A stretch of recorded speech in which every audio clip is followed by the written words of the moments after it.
So how do you get there? And some of you have anxiety, and some of you already, it doesn't matter where you're starting. In fact, having anxiety is a great place to start because that energy is more available.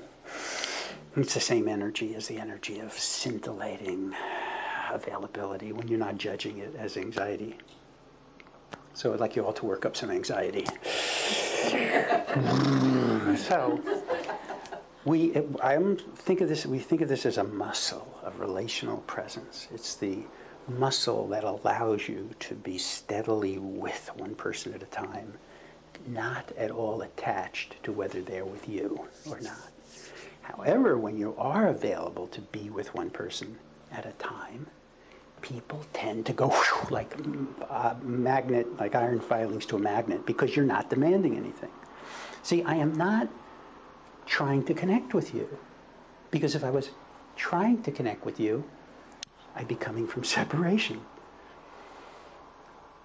But, well, to the part of you that knows whether it's your spiritual value or just a sense that in some way all humans are connected, that's the place we come from up here. That's all the exercise we're going to do, to come from the place of no separation.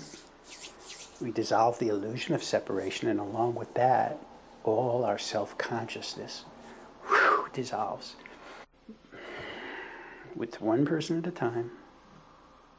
Neutral availability is what relational presence is. I love the relational presence was a phrase that only came a few years ago. Until then we were using words like be with, available eyes. And then relational presence came as a way to describe a good descriptor of being present with. So it's an interesting balance. It's a very natural place. We had it at 2 years old as toddlers.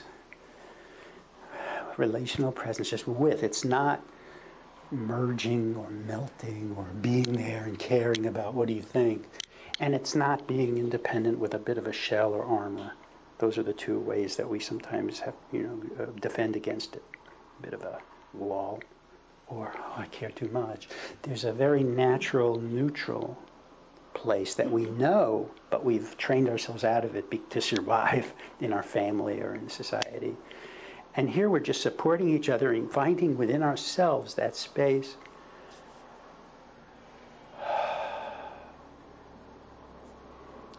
of co-presence. Namaste, the God in me sees the God in you. It's all we're doing here.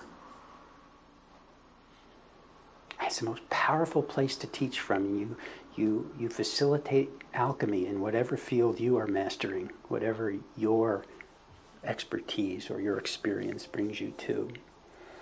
You don't have to talk about what's really going on underneath. You don't have to talk about love and spirit. You just tell people how to register, how to balance a checkbook. If you're teaching how to balance a checkbook or how to market on the internet, and you don't have to take these long silences that I'm going to suggest here for those of you who are finding this place, this one at a timeness. Here, it's the lab, the greenhouse.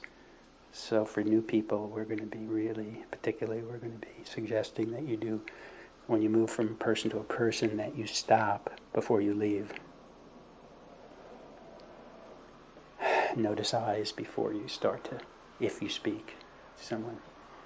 Really take space. But in the, quote, real world, especially talking to some of the audiences you talk to, it may not be so... We'll find out. It may not be so, touchy-feely. It could be really tough love, or you could be preach or sermon. You could be a minister to do this. But there's something underneath where I'm with you. So it's not at you. I'm with you. In an expansive sense of positive regard. Everything's coming from positive regard. Not you're the object of who I'm with now, like, oh, it's another pair of eyes. It's like eye service. We don't call it eye contact because that to me sounds like a technique. It's a soft witness, which doesn't mean that hard information and attitudes aren't coming through. But there might be a little more spaces of silences between points that work on every professional level.